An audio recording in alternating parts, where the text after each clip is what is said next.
Hello. അപ്പോൾ ഒരു ദിവസമാണെങ്കിൽ അച്ഛനാണെങ്കിൽ നീണ്ടകര ഹാർബറിൽ പോയിട്ടുണ്ടായിരുന്നു. നമുക്ക് കുറച്ച് മീൻ വാങ്ങിക്കണമായിരുന്നു. അതിന് വേണ്ടി പോയതാണ്. അപ്പോൾ നമുക്ക് കുറച്ച് മത്തിയും കൂടെ കിട്ടിയിട്ടുണ്ട്. മത്തിയാണെങ്കിൽ വള്ളക്കാരുടെ നിന്ന് എടുത്തത്. ചൂണ്ടക്കാരുടെ നിന്ന് എടുക്കാൻ വേണ്ടി ചൂര വാങ്ങിക്കാൻ വേണ്ടി പോയതാണ് ഹാർബറിൽ. നീണ്ടകര ഹാർബറിലാണ് പോയിട്ടുള്ളത് കേട്ടോ. നമുക്കിവിടെ അടുത്തുള്ളതെന്ന് വെച്ചാൽ അഴീക്ക് ഹാർബറാണ്. പക്ഷെ നമുക്ക് ചൂര വാങ്ങിക്കാൻ വേണ്ടിയാണ് നമ്മൾ നീണ്ടകര ഹാർബറിലോട്ട് പോയത്. അപ്പോൾ ഈ പ്രാവശ്യമാണെങ്കിൽ പോയപ്പോഴത്തേക്ക് നമുക്ക് വലിയ ലാഭമൊന്നും ഇല്ലായിരുന്നു മീൻ വാങ്ങിക്കാൻ. കാരണം നല്ല വില ഉണ്ടായിരുന്നു മീൻ. നമുക്ക് സാധാരണ ചൂരയാകട്ടെ, ചൂരയ്ക്ക് ഞാൻ 250 രൂപ കിലോയ്ക്ക് വീണിട്ടുണ്ട്. കാരണം സാധാരണ ഹാർബറിൽ പോകുമ്പോഴത്തേക്ക് നമുക്ക് ഇത്രയൊന്നും വില വീഴാറില്ല. നമ്മൾ ലോക്കലായിട്ട് നമ്മൾ അല്ലാതെ കടകളിലൊക്കെ പോയി വാങ്ങിക്കുമ്പോൾ നമുക്ക് ഇത്രയും വിലയൊക്കെ വീഴാറുണ്ടെങ്കിലും ഇതിലും കൂടുതൽ വില വരാറുണ്ടെങ്കിലും നമുക്ക് ഹാർബറിൽ പോകാമെങ്കിൽ ഇത്രയും വരാറില്ല. കാരണം ഇപ്പോഴാണെങ്കിൽ നല്ല വിലയുണ്ട് മീനിന്. അതുകൊണ്ടായിരിക്കും ഓൾറെഡി നമുക്ക് ഈ മീൻ വില കൂടിയിട്ടുള്ളത്.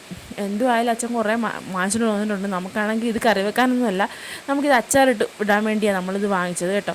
അപ്പോഴത്തേക്ക് നല്ല ഫ്രഷ് മീനായതുകൊണ്ട് നമുക്ക് അതിൻ്റെ ഏറ്റവും വലിയ സമാധാനമുണ്ട്. ആ ഫ്രഷ് മീനാണെന്ന് കാണാത്ത ബ്ലഡ് വരുന്നതാണ് ഏറ്റവും നമുക്കൊരു ഇത്. ആ ഫ്രഷ് മീനത് ചെയ്യാതെ നമ്മൾ വേറെ മാർക്കറ്റിൽ പോയൊക്കെ വാങ്ങിക്കുമ്പോൾ ചിലപ്പോൾ നമുക്ക് ഫ്രഷ് മീൻ കിട്ടണമെന്നില്ല. ചിലപ്പോഴാണെങ്കിൽ നല്ല ഫ്രഷ് മീൻ കിട്ടുകയും ചെയ്യും. പിന്നെ എന്തായാലും അച്ഛൻ തന്നെ മൊത്തം തല വെട്ടിയെടുത്ത് നമുക്ക് തലക്കറി വെക്കാമെന്ന് വിചാരിച്ച് നമ്മൾ തല വെട്ടിയത് ആകെ തന്നെ എടുക്കുന്നുണ്ടായിരുന്നു. അപ്പോൾ നമ്മളിന്ന് തലക്കറിയാണ് വെക്കാനുള്ള പ്ലാൻ. പിന്നെ ഞാൻ അതിൻ്റെ ഒരു വീഡിയോ എന്തായാലും ഇടുന്നതായിരിക്കും. പിന്നെ ആണെങ്കിൽ തലക്കറി വെക്കുന്നുണ്ട്. പിന്നെ എന്തുവാ അച്ഛനാണെങ്കിൽ തലയെല്ലാം വെട്ടിയെടുത്തതിന് ശേഷം നമ്മളിതിൻ്റെ മുള്ളെടുക്കാനാണല്ലോ നമുക്കിതിനകത്തുനിന്ന് അതിൻ്റെ ഫ്ലഷ് മാത്രം എടുത്താണല്ലോ നമ്മൾ അച്ചാറിടുന്നത്. അപ്പോൾ അതിന് വേണ്ടി നമ്മൾ ഫ്ലഷ് മാത്രം മാറ്റിയെടുക്കാൻ വേണ്ടി അച്ഛനോരോ പണികളൊക്കെ ചെയ്യുന്നുണ്ട്.